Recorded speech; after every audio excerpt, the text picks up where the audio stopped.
सीधा रुख कर लेते हैं स्वास्थ्य मंत्रालय की प्रेस कॉन्फ्रेंस का। रिपोर्ट हुई हैं। अब तक 132 लोग जो कोविड-19 कंफर्म केसेस थे वो रिकवर भी हो चुके हैं। आज अगर हम देखें तो कल से कंपेयर करें तो नंबर ऑफ पॉजिटिव केसेस बढ़ गए हैं, जिसमें एक मुख्य कारण है कि तबलीगी जमात के जो मेंबर्स थे वो देश में जब उन्होंने भ्रमण किया तो उसके द्वारा केसेस फैले हैं। केसेस जम्मू कश्मीर से 23 कंफर्म नए केसेस, तेलंगाना से 20 केसेस, आंध्र प्रदेश से 17 केसेस, अंडमान निकोबार से 9, तमिलनाडु से 65 केसेस, दिल्ली से 18 केसेस और पुडुचेरी से 2 नए केसेस इस ट्रांजिट रिलेटेड हिस्ट्री से पाए गए हैं। बाकी कई जगहों पर भी अभी और एडिशनल सैंपल्स की टेस्टिंग चल रही है। जहां पर भी पॉजिटिव केसेस पाए गए हैं वहां स्टेट्स को हमने नोटिफाई किया है कि वो एक इंटेंसिव ड्राइव लें ताकि सभी कंसर्न जो लोग हैं उनको हम ट्रेस कर सकें, उनकी जांच करें, जरूरत हो तो उनको क्वारंटाइन करें या उनको आइसोलेशन फैसिलिटीज और हॉस्पिटल में ले जाया जाए। इसी के साथ में 1800 जो लोग हैं जो दिल्ली में इस तबलीगी जमात से रिलेटेड जो लोग थे उनको 9 हॉस्पिटल और क्वारंटाइन सेंटर्स में शिफ्ट कर दिया गया है। मैं ये हाईलाइट करना चाहूंगा कि जो भी ये नंबर इंक्रीज हुआ है पिछले कुछ दिनों के कंपैरिजन से देखें तो ये एक नेशनल ट्रेंड को रिप्रेजेंट नहीं करता, बट डेफिनेटली ये हम सबको पता है कि अगर कोई भी हमारी कहीं पर भी फेलियर होती है तो केसेस बढ़ना स्वाभाविक है। इसके तहत ही मैं फिर सभी से ये कहना चाहूंगा कि लॉकडाउन की परिस्थिति में हमारा यथासंभव प्रयास, हमारे जो इंस्ट्रक्शंस हैं, हमारी डायरेक्शंस हैं, वो यही है कि किसी भी तरह का कांग्रीगेशन अवॉइड करना चाहिए, धार्मिक सभाओं को अवॉइड करना चाहिए। हम चाहते हैं कि सब लोगों की सुरक्षा के लिए सोशल डिस्टेंसिंग के जो मेजर्स हैं, जो उससे संबंधित डायरेक्शंस हैं, उनका 100% अमल हो। आज कैबिनेट सेक्रेटरी साहब ने माइग्रेंट वर्कर्स के लिए सभी राज्यों को कोऑर्डिनेट और मैनेज करने के लिए एक डिटेल्ड वीडियो कॉन्फ्रेंस ली थी, जिसमें उन्होंने कहा है कि लॉकडाउन मेजर्स इंप्लीमेंट करते समय माइग्रेंट वर्कर्स का वेलफेयर, उनके लिए बनाए गए क्वारंटाइन सेंटर्स, वहां पर यह भी इंश्योर करने को कहा कि वहां पर सफिशिएंट सैनिटेशन हो, फूड वाटर का अरेंजमेंट हो और सब तरह के मेडिकल रिलेटेड इंतजाम किए जाएं। स्वास्थ्य मंत्रालय ने कल माइग्रेंट वर्कर्स के प्रॉपर क्वारंटाइन मेजर्स के लिए एक एडवाइजरी भी जारी की है। भारतीय रेल 3.2 लाख आइसोलेशन और क्वारंटाइन बेड्स बनाने के लिए प्रिपरेशन कर रही है, जिसके तहत 20,000 कोचेज को मॉडिफाई करने का कार्यक्रम शुरू किया गया है। इसी के तहत 5,000 कोचेज को मॉडिफिकेशन शुरू की जा चुकी है, जिसके थ्रू हमें 80,000 नए आइसोलेशन बेड्स प्राप्त होंगे। इसी तरीके से सिविल एविएशन मिनिस्ट्री ने देश भर में life line Udan flights launch की हैं, जिनके द्वारा मेडिकल और एसेंशियल सप्लाईज जैसे testing kits, personal protection equipment, reagents, mask और एसेंशियल कमोडिटीज को ट्रांसपोर्ट किया जा रहा है। पिछले 5 दिनों में लाइफ लाइन उड़ान के द्वारा 15.4 टन मेडिकल सप्लाईज को भी ट्रांसपोर्ट किया गया है।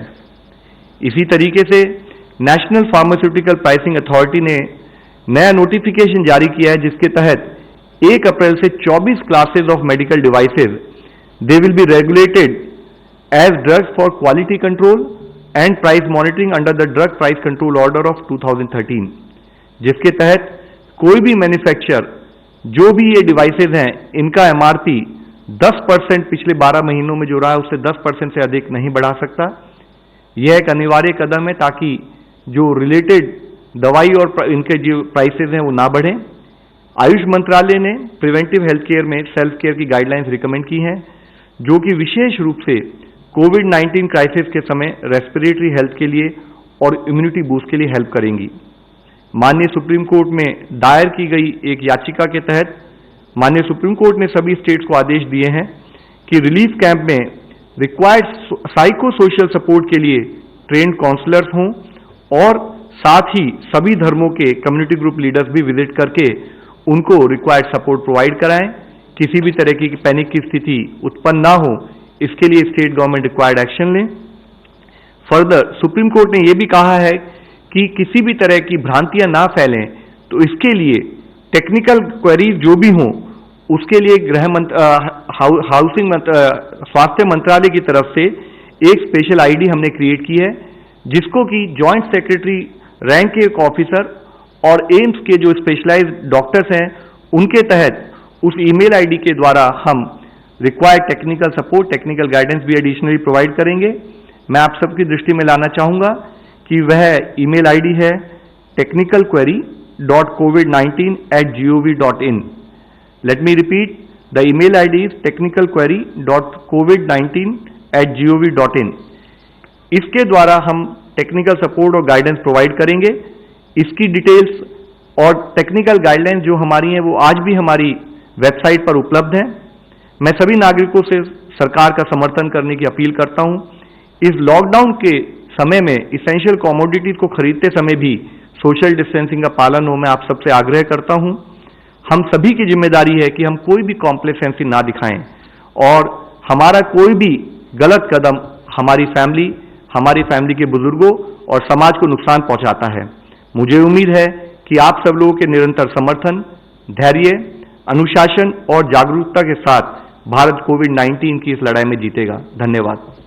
गृह मंत्रालय के प्रवक्ता।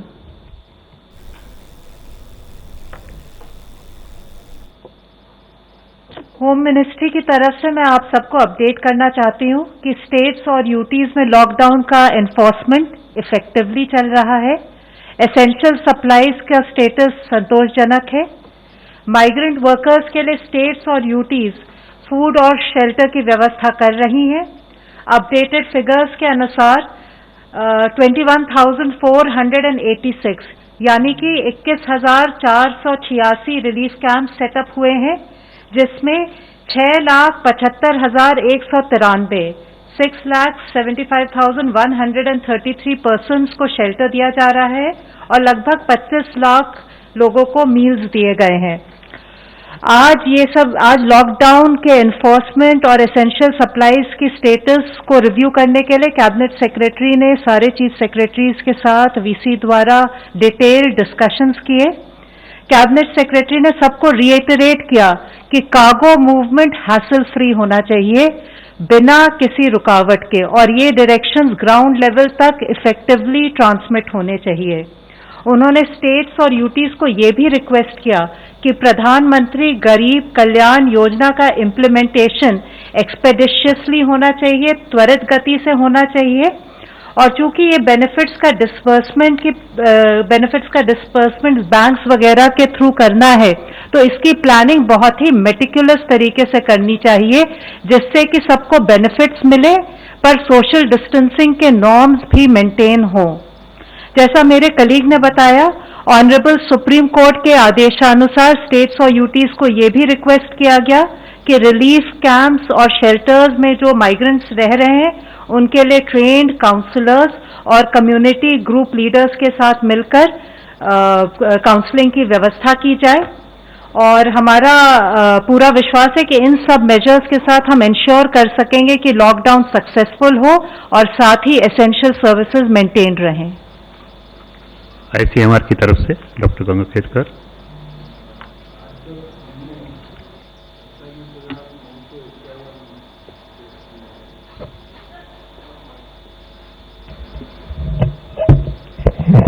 आज तक हमने 47,951 टेस्ट किए हैं। 4,562 टेस्ट जो है वो आईसीएमआर नेटवर्क के जो लैब्स थे उसमें कल हुए। वो तकरीबन अभी भी कैपेसिटी यूटिलाइजेशन 38% है। प्राइवेट लैब्स में जो कल का आंकड़ा आया है वो 816 है। आईसीएमआर के लैब्स के नेटवर्क में अब टोटल संख्या जो है लैब की वो 126 हो गई है। नंबर ऑफ प्राइवेट लैब्स जिनको अप्रूवल दिया गया है उनकी संख्या 51 हो चुकी है। Now we can take question from Doordarshan.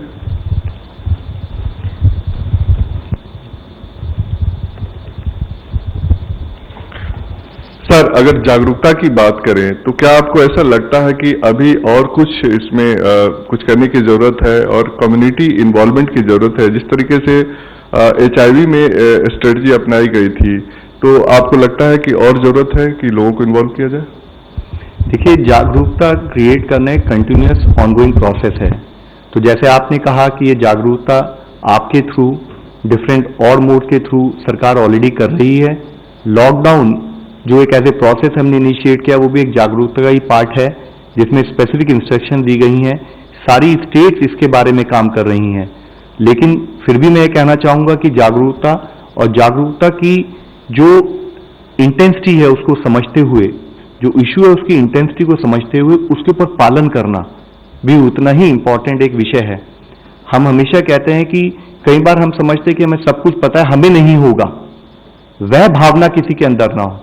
हम सब लोग उस थ्रेड का पार्ट हो सकते हैं जिसके तहत हमें सबको रिएक्ट करना चाहिए। Mr. Sahil from ANI. So there have been reports of doctors and nurses contracting COVID. The government has maintained that it has sufficient stock of PPPs. Have these been sent to all frontline clinics and hospitals across the country? Because reports of the contrary are coming. And adding one more point, then in the last 24 hours, the highest spike in the cases is being seen. India has the lowest testing numbers as compared to rest of the world. Will there be any change in the testing strategies now? Just supplementary, I lied actually from same lines. There are reports from several hospitals across the country complaining about quality of PPEs.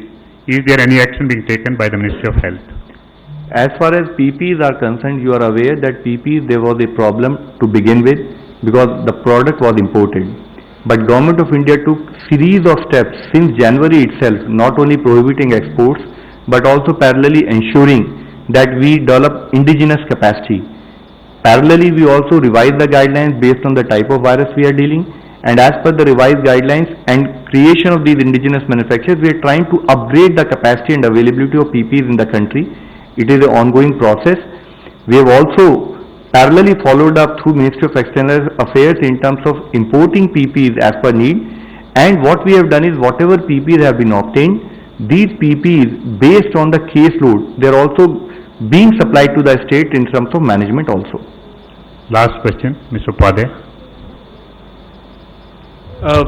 Madam, एक तो आपसे जानना था कि ये तबलीगी जमात वाला case है, इसमें कितने लोगों की कॉन्टैक्ट ट्रेसिंग हो रही है और इसमें कितने फॉरेनर्स इन्वॉल्व हैं, और एक क्लैरिफिकेशन अगर आप दे सकें कि ये रिपोर्ट्स आ रही थी कि एनएसए समझाने गए थे मौलाना साद को 28 तारीख की रात को, तो क्या ये ऑफिशियली हुआ था? अगर क्या हुआ था, कैसे हुआ था? और एक सवाल आईसीएमआर से था कि सर, हाइड्रोक्सीक्लोरोक्विन को लेकर बहुत सारी धारणा अभी भी चल रही है, ऑफिशियल पोजीशन क्या है? क्या हाइड्रोक्सीक्लोरोक्विन को दवा के तौर पर आईसीएमआर ने मान्यता दी है?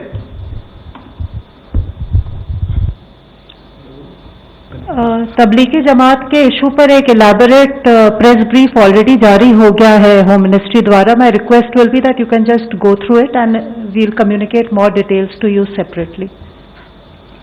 अच्छा, जो हाइड्रोक्सीक्लोरोक्विन का जो आपने पूछा, जैसे पहले भी हम बार बार बोल चुके हैं, ये कोई लोग, हर इंसान ने इस्तेमाल करने की दवा नहीं है. ये सिर्फ एक डेमोन्स्ट्रेशन स्टडी करके डॉक्टर्स और जो कॉन्टैक्ट्स हैं ऑफ लैब कंफर्म केसेस, उनको दी जा रही है. उसका डेटा जब पूरा तैयार हो जाएगा तो उसके ऊपर ये निष्कर्ष निकाला जाएगा कि क्या इसको आम लोगों को लेने के लिए रिकमेंड करें या ना करें जो कॉन्टैक्ट में आते हैं. Thank you friends, thank you very much.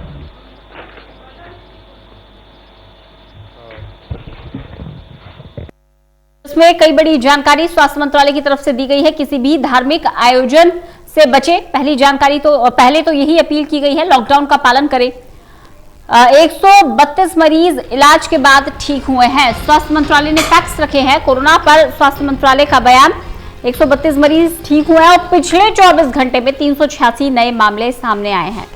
जानकारी नहीं देने के कारण ये मामले बढ़ रहे हैं. तबलीगी जमात में जो लोग शामिल हुए थे उन्हें अस्पताल में भर्ती कराया गया है.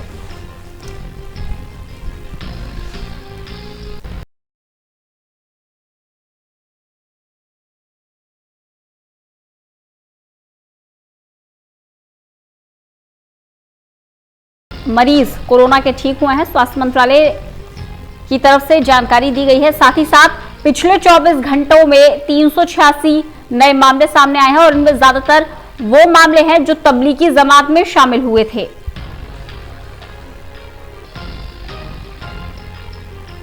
मरकज में शामिल 1800 लोगों को आइसोलेट किया गया है। अब यहां पर ट्रैक करना बड़ी चुनौती है कि ये जो 1800 लोग हैं ये किन किन से मिले, इनके संपर्क में कौन कौन आया, ये कहां कहां गए। हालांकि इन 1800 लोगों को आइसोलेट कर लिया गया है और कोरोना के मामलों में ये बहुत बड़ी बढ़ोतरी है। पिछले 24 घंटों में अब तक की सबसे बड़ी बढ़ोतरी भारत में दर्ज की गई है। 386 मामले, पिछले 24 घंटों में 386 मामले।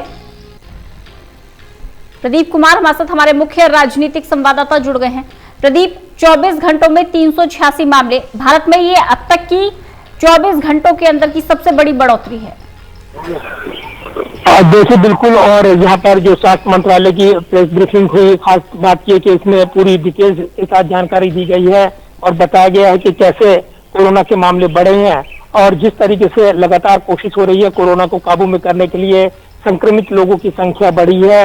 लगातार राज्य सरकारों के साथ केंद्र सरकार बेहतर तालमेल के साथ काम कर रही है। इसी के साथ जो तबलीग जमात मरकज का मामला सामने आया है उसको से जुड़ा भी सवाल पूछा गया था, जिस पर होम मिनिस्ट्री की प्रवक्ता ने ये कहकर इस सवाल पर जवाब दिया कि गृह मंत्रालय पहले ही इस बारे में विस्तार से एक डिटेल्स नोट निकाल चुका है। कल ही गृह मंत्रालय ने इस पर विस्तार से जानकारी दी थी और ये बताया था कि जो लोग संक्रमित हैं करीब 2000 के आसपास बताए गए हैं जिनको अलग रखा गया है और इसके अलावा जो जिसके संपर्क में आए हैं उनकी पहचान सुनिश्चित की जा रही है। यानी एक बड़ी चेन जो ना बने उसको रोकथाम को लेकर यहाँ पर लगातार कोशिश की जा रही है। ये तमाम जानकारियां दी गई थी गृह मंत्रालय की ओर से। आज जब यहाँ पर जो सरकार कदम उठा रही है और जो संक्रमित लोग हैं उनकी संख्या को लेकर जब सवाल आ रहे थे तब ये आंकड़ा सरकार ने दिया है, तो निश्चित तौर पर चौंकाता है, क्योंकि ऐसे में जब कोरोना वायरस के खिलाफ एक साझा लड़ाई की जरूरत है, कहीं ना कहीं जो लापरवाह लोग हैं और उनका जो एक गुट सामने आया है उसने ये मुश्किलें बढ़ाई हैं, लिहाजा उसके बाद तमाम सवाल उठे हैं। आज मुख्य तौर पर अगर देखें तो आज की प्रेस कॉन्फ्रेंस में ये बताने की कोशिश की गई है सरकार की ओर से कि कोरोना वायरस कोई गंभीर बीमारी नहीं है, लेकिन इससे लड़ाई अगर सही तरीके से लड़ी जाए तो इससे जीता जा सकता है और ये सबकी जिम्मेदारी जवाबदेही बनती है कि वो इसकी गंभीरता को समझे, कोई भी इसे हल्के में न ले। जैसा कि हम देखने में आया है, इससे पहले भी जब सावधान किया गया था तब इटली का जिक्र हुआ था, इसके अलावा स्पेन जैसे देश जो काफी विकसित देश माने जाते हैं लेकिन वो भी अपने देश में इस बीमारी को रोकथाम नहीं कर पाए और वहाँ काफी जानें चली गई हैं। लिहाजा भारत जैसे देश में जहाँ बड़ी आबादी रहती है वहाँ के लिए जरूरी हो जाते हैं प्रिकॉशंस, सावधानियां, कि वो इसकी सजगता को समझे, इसकी गंभीरता को समझे और उसी के अनुसार मुताबिक फैसले ले जो कि सरकार ने निर्णय लिया है। लिहाजा अगर देखें तो लॉकडाउन का फैसला और उसके बाद जो दिशा निर्देश है समय समय पर जारी हो रहे हैं और इस बीच जब पूरा मामला आया जिसको लेकर तमाम सवाल उठे हैं, यानी जिसमें जमात वाला मामला था और काफी लोगों की मौजूदगी वहां थी, उसके बाद अब उन संक्रमित व्यक्तियों की पहचान, उनसे जुड़े हुए नेटवर्क को खंगाला जा रहा है, पहचान की जा रही है ताकि लोगों को आइसोलेशन में भेजा जा सके, उनको पृथक किया जा सके ताकि ये बीमारी ज्यादा ना फैल पाए। तो अब ये कोशिश पूरी की जा रही है सरकार की ओर से, संबंधित एजेंसियों की ओर से। चलिए, बहुत बहुत शुक्रिया प्रदीप इस तमाम जानकारी के लिए। तो तबलीगी जमात के बाद कोरोना संक्रमितों की संख्या बढ़ी है। मरकज में शामिल 1800 लोगों को आइसोलेट किया गया है। किसी भी तरह के धार्मिक आयोजन से बचने की अपील स्वास्थ्य मंत्रालय की तरफ से की गई है। साथ ही साथ बड़ी अपील ये भी है कि लॉकडाउन का पालन करें और सख्ती से इसका पालन करना बेहद जरूरी है, क्योंकि कोरोना संक्रमितों की संख्या लगातार बढ़ती जा रही है। लापरवाही इसका एक बड़ा कारण है।